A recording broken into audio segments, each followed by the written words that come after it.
offer the Green Group's sympathies, deep sympathies also to those who continue to have to live under the shadow of COVID bereavement, those who are suffering continuing from long COVID, and of course those who gave so much during the pandemic.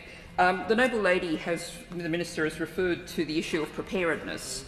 Now the next pandemic, what WHO calls Disease X, there's a high probability it will be a flu virus. It will almost certainly be an airborne pathogen.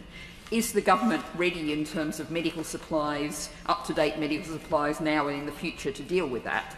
And also, what's the government doing in terms of issues of ventilation and air filtration to make sure that we can have safe public spaces in that environment? Ensuring the UK is prepared for a future pandemic is absolutely a top priority for the government, and we are embedding lessons from the Covid-19 pandemic, including the inquiry's recommendations within our pandemic preparedness. And I think, like other Noble Lords, we're hugely grateful to Noble Lady Baroness Hallett and her team for their important work.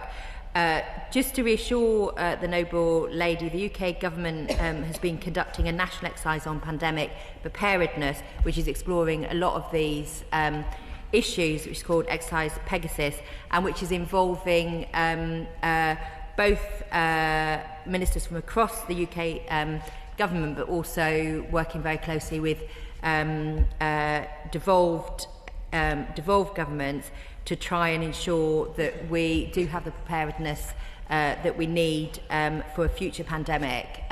We're very clear that this won't necessarily be another 100 years, and we need to be prepared now.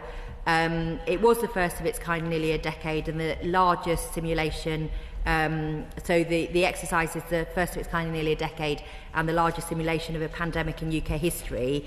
The findings of the exercise and the post-exercise report were delivered in due course, and I'm sure will be of interest to your Lordships.